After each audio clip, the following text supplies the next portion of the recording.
sobre todo cómo podemos gestionar nuestras carteras a corto plazo, y lo vamos a hacer con Javier Domínguez Navarro, gestor de carteras en Auriga Bonos, que ya está aquí con nosotros. ¿Qué tal, Javier? Buenas tardes. Buenos días.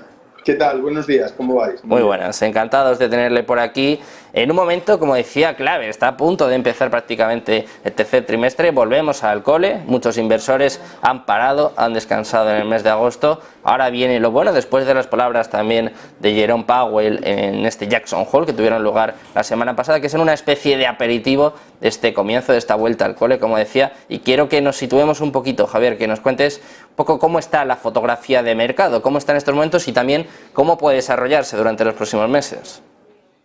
Pues en términos generales el mercado, el de la renta variable fundamentalmente, ha estado de agosto. Quiere decir que ha habido pocos movimientos. Es verdad que ha habido goteos a la baja en términos generales, pero yo creo que la reunión de Jackson Hole y las palabras de Powell y de la señora Lagarde, etcétera, a pesar de ser whatever it takes, pero a la contraria, es decir, básicamente lo que Powell ha venido a decir es que va a seguir combatiendo la inflación, subiendo los tipos hasta donde tengan que subir. Y eso, pues curiosamente el mercado lo ha aceptado muy bien y ha sido una especie de revulsivo, porque es verdad que a partir de ese momento las bolsas están cogiendo bastante fuerza. Si hacemos un repaso de todas ellas, pues hombre, me gustaría centrar en cuál es la rentabilidad anual que llevan. En el caso concreto del IBEX lleva un 16,3 acumulado en lo que va de año, que es una buena rentabilidad, pero dentro de ello dentro de esa rentabilidad tenemos auténticas estrellas del parque español, como son Inditex, que lleva un 43,7% en lo que lleva de año, un BBVA con un 37% en lo que va de año y un Santander con un 32% de rentabilidad. No estamos hablando de pequeños valores, sino que estamos hablando de nuestras grandes estrellas que están en la parte altísima de ganancias en lo que va de año. Quiere decir que a pesar de que la economía española o de lo que se esté hablando sobre la falta de gobierno, etcétera, etcétera, realmente se ha desligado de alguna forma los valores españoles de nuestra tendencia política, un poco siguiendo las sendas históricas de Italia, que siempre ha habido una especie de separación absoluta entre la realidad económica y la realidad política.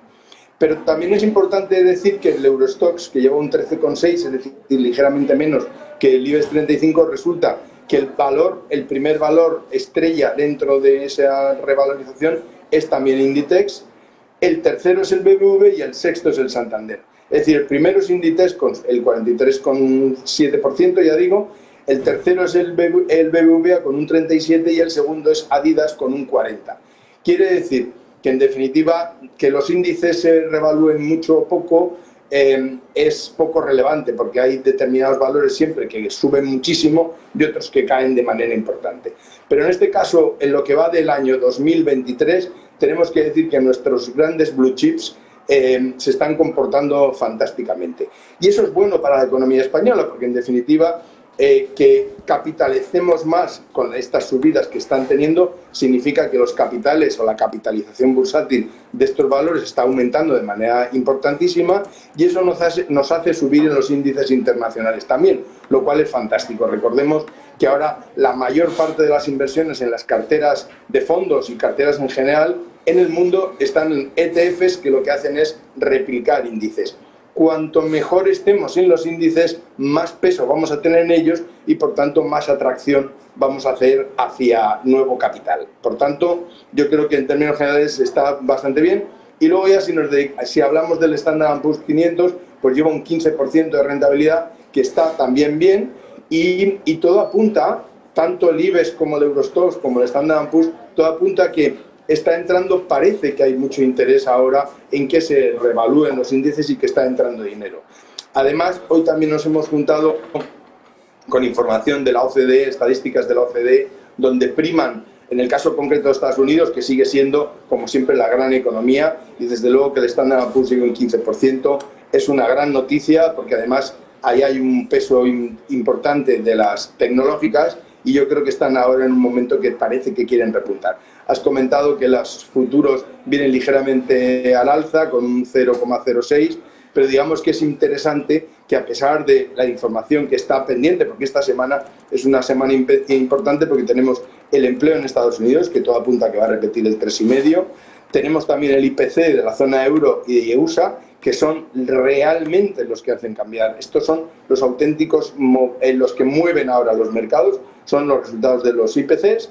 Y luego también tenemos el PMI de China, que ya veremos lo que sale, pero China está pasándolas bastante mal y por tanto parece que ahora no es tan relevante. Entonces, en el caso de la OCDE que comentaba antes, pues es que destacar, ha hecho una comparación, ha publicado una comparación entre cómo se estaba prepandemia el PIB de las naciones respecto a cómo estamos ahora. Realmente el ganador es Irlanda, porque lleva un 32% de ganancia del PIB respecto a lo que ocurrió antes de la COVID.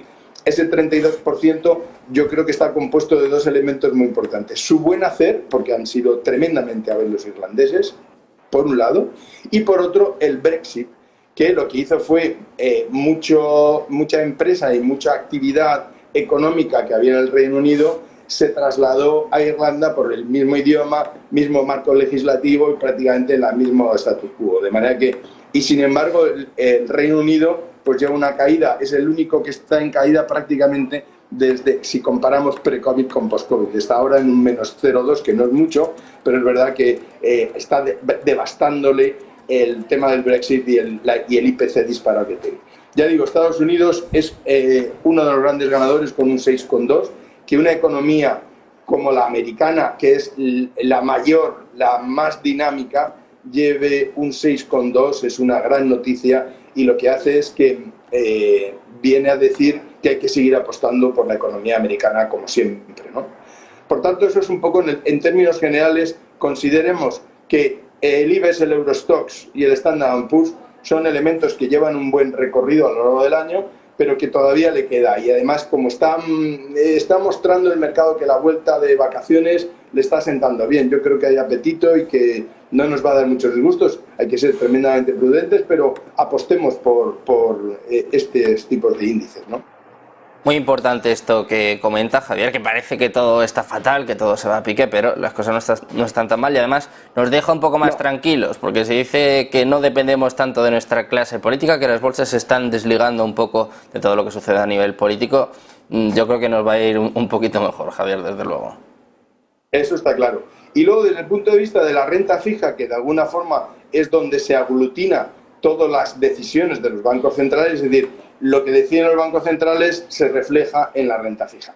La renta fija a lo largo del mes de agosto ha tenido un ligero goteo al alza de las rentabilidades, excepto en el caso del bono americano, que es el que más ha tenido, porque ha pasado, ha subido la rentabilidad del bono americano casi en 23 puntos básicos. Eso es una gran subida, llevando ahora mismo el bono americano al 4,20. Sin embargo, en Europa pues son ligeras alzas en puntos básicos, es decir, en Alemania 7 puntos básicos, en España 4 puntos básicos, que no son grandes subidas, teniendo en cuenta que la inflación, perdonad, pero la inflación no la vamos a dominar en mucho tiempo.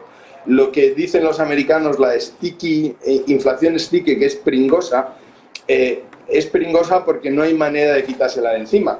¿Por qué no hay manera? Porque cuanto más la hemos reducido, más difícil ese remanente que queda entre la entre la inflación actual y la objetivo, que es el 2%, cada vez cuanto más cerca estén una de la otra, más difícil va a ser de bajar. Por ese sticky, porque es pringosa, no hay manera, es pegajosa, es muy difícil de reducir. Entonces vamos a tener mucho tiempo el whatever it takes, que ya he dicho al principio de esta entrevista. El whatever it takes es inverso.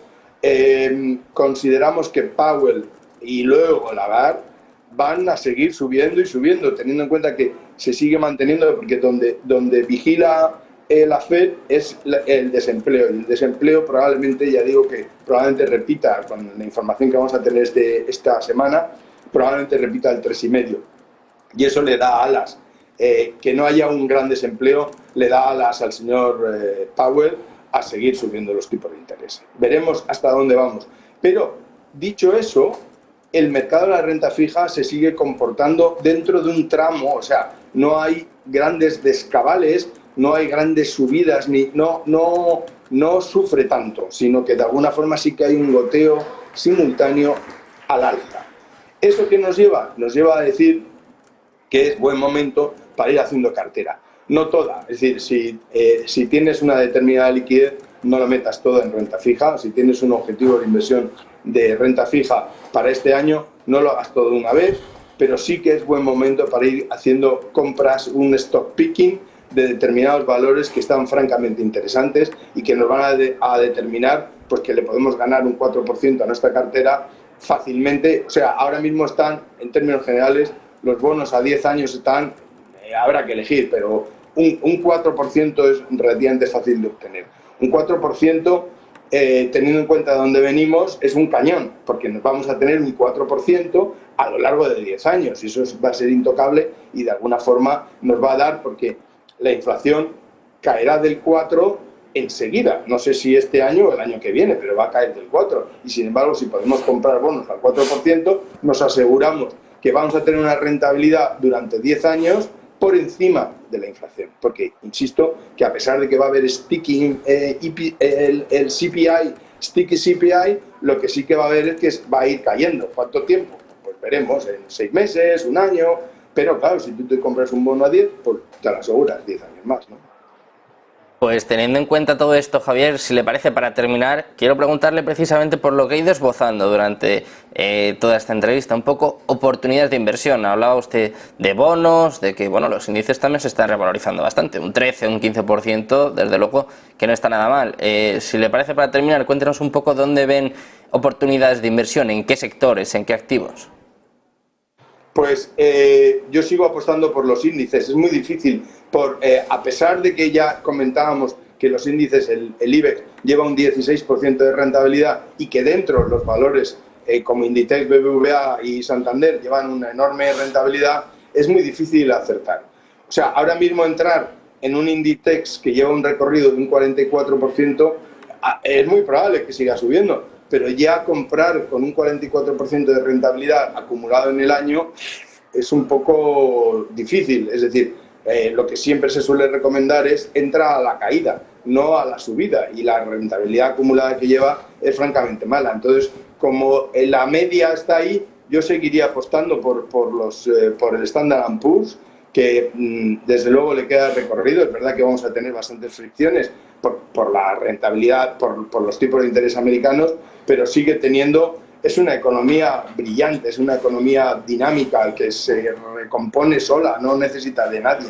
Sigo apostando por Standard & Poor's. Y luego en bonos, pues efectivamente yo me mantendría en Europa, en euros, porque lo que comentabas antes de lo de las rupias y que los BRICS han aparecido, bueno, a los BRICS les queda, ha sido un movimiento muy interesante lo que ha ocurrido este verano. Es decir, esa catarsis que ha habido de los BRICS lleva a pensar que son la apuesta del medio-largo plazo, pero de aquí a que realmente la rupia o cualquiera de las divisas de los mercados emergentes sean relevantes, costará mucho, y además en la forma en que cotizan esas divisas son bastante opacas. Por tanto, yo me concentraría en el mundo de la renta fija exclusivamente en euros, porque no sabemos qué es lo que va a ocurrir con el resto de divisas, y si estamos denominados en euros, invirtamos en euros. Por tanto, apostando por los índices en renta variable y apostando por bonos en euros, mejor gobiernos, porque los gobiernos ya están dando unas rentabilidades muy apetitosas. Un Italia está al 4,18, Italia siempre va a responder. Tampoco metas todo el dinero en Italia, pero Italia es súper atractivo, el 10 años italiano al 4,18, o un Francia por encima del 3, ahora está al 3,05, que Francia, que no es AAA, pero es casi un AAA, pagando un 3 a 10 años, un 3,05, 3,09, hemos visto, 3,10 a 10 años, es una rentabilidad muy atractiva en un valor estrella. Por tanto, yo apostaría por ir metiéndonos en gobiernos europeos en euros. Juntamos todos estos activos y sobre todo una conclusión de lo que has ido diciendo, que al final las cosas no están tan mal, que parece que todos los índices se van a pique, que todas las economías van a entrar en recesión, pero de momento vemos desde luego pues un beneficio bastante importante en la gran mayoría de los índices. Muchísimas gracias. Así es. Muchas gracias. Digamos que lo más importante es que agosto ha sido un mes que no se sabía exactamente por dónde iban a los mercados, pero ha demostrado desde el viernes para acá que efectivamente hay interés para que los mercados sigan subiendo y que haya apetito. Por tanto, yo creo, me quedo con esa información. ¿De acuerdo? Bueno, nos quedamos con eso de cara a la vuelta al cole, de cara ya a septiembre, que viene en nada, en apenas un par de días. Muchas gracias por estar con nosotros, Javier, un placer. Un abrazo, muchas gracias, adiós, buenos días. Pues nosotros seguimos analizando todas estas cuestiones.